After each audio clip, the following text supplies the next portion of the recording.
Alex Wagner, welcome to the show. Trevor, it's always good to be here, my friend. I feel like every time you come here, though, you come with a slightly more ominous message for what America should expect. I'm a Cassandra, a harbinger of doom. It really feels like you are, because that clip that we saw there, I'm sure some people are watching that and then they've just thought, wait, did that guy say liberal? Mitch McConnell is a liberal. Yes. Like the Mitch McConnell. The words liberal and Mitch McConnell were in the same sentence, like and wherever, liberal was a descriptor. Wherever Mitch is right now, his jowls are like trembling. Yes. Let's jump straight into this. So you've been on the road now for how long? 6 weeks. 6 weeks on the road. 6 weeks in this run. In this chunk, and though, then we started at the beginning of the year on January 5th. Right. I started my year in Atlanta, and we know what happened on January 6th. Right. I feel like what you've been doing is what many journalists have stopped doing in America, and that is being on the ground, talking to the actual people. What's your assessment? If I was just saying from like 10,000 feet, things are good, things are bad, things are okay? Again, I'm going to really fulfill my role as the Cassandra of this television program. It is bad out there, Trevor.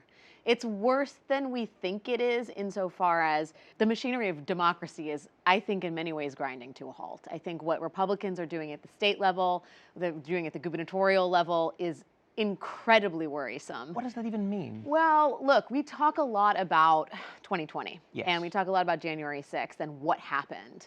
But in many ways, looking back is what the Republican Party is doing in order to look forward, which is to say they see the areas where they didn't succeed in terms of insurrection, in terms of swinging the vote, in terms of literally usurping American democracy. They look and they see that as almost a series of tests, and they're trying to figure out how to foolproof the system, if you will, ahead of the 2022 midterms and the 2024 election. There are voter suppression efforts that you are well aware of, but there are also election subversion measures that they are undertaking to change state election boards, to undermine Secretary of States and their powers.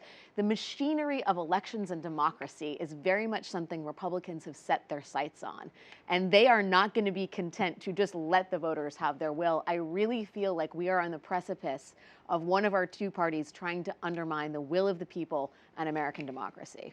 Okay, but what about all of the stalwarts of the GOP, like the ones who always like the institutions are everything, you know? Is it now just Trump land? Is that what you're saying? Yes, it is Trump's party. It is not Mitch McConnell's party. Mitch McConnell, because he is an institutionalist, is somehow seen as a rhino. Because he didn't fall in line with Donald Trump initially, he is seen as a traitor to the cause.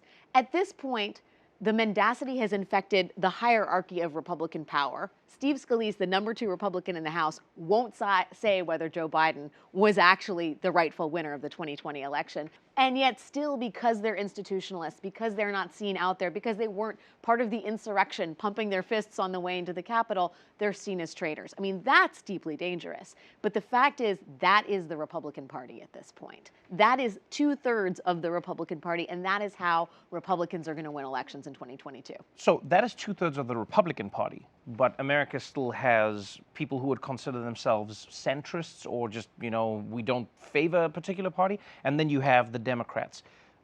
What are the Democrats doing about this? Surely there's something that they have in place. They seem like the kind of people who would like plan ahead, and they know how to counter this. Yeah. Yes? Listen, I think the Democrats are really focused on passing President Biden's agenda, and they are dealing with crosswinds inside the party. Part of the problem with the Republican Party shrinking and becoming a collection of people who are not tethered to reality is that those who still believe in facts and read mainstream news have basically become Democrats. I mean, in what world is Joe Manchin really like in the same party as AOC? The Democratic tent is massive. And so whenever you want to get Democrats to pass something, you got a lot of weather patterns that have kind of converged inside one party, which You've got the big tent. Yes, you have a big tent. And they're very intent on giving their president a win. And they also are terrified that 2022 is going to kick them out of power. This is their last chance to do something really big and structural for American society and the economy. And so that's what they're focused on. I don't know, when you go out there and when you talk to people, what I find particularly interesting is I've always had this idea of like super Trump people as being like extremely manic and like, but it seems like the people who are running for positions of power in the Trump party, they seem pretty lucid.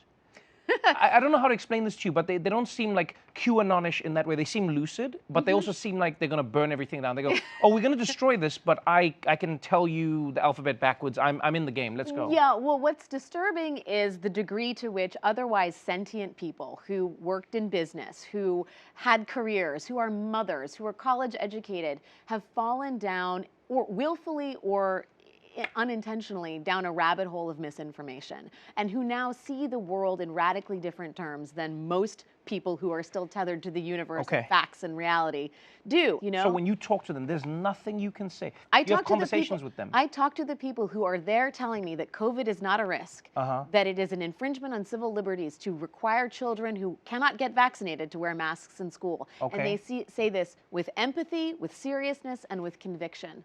And when you see the world in such diametrically oppositional ways, it makes coming together, let alone convincing someone of your point of view, impossible. And I have to believe that somehow that sort of DNA that connects us all as a species kicks in at some point. And that's the hope, is that legislatively we can remind ourselves that it's not just about democracy, it's about humanity. You know, it's not just about winning re-election, it's about the human experience and the suffering and the things that unite us as a country. It sounds so Pollyanna-ish, but we are the United States of America, and we're in this marriage. We're not getting divorced, so we got to figure out a way to get along and see each other as human beings. And I think maybe some of those people still can do that. Well, 50% of all marriages end a certain way, so we're hoping that this marriage somehow finds a way that it can be resolved. I don't know. Listen, it could be an open marriage. We could adopt. I mean, maybe you guys, Canada, Mexico, you guys figure out a thing. Bring them in. You know, figure it out. Alex, I could always talk to you forever. Thank you for being here. Thank you for being on the road. I genuinely enjoy watching the show because it's fun to see people talking to people about these things as opposed to having someone report on an idea of who the people are. So it doesn't make it any less scary, but it is very entertaining. Thank you for joining me. Thank you, Trevor. The Circus airs Sundays at 8 p.m. on Showtime.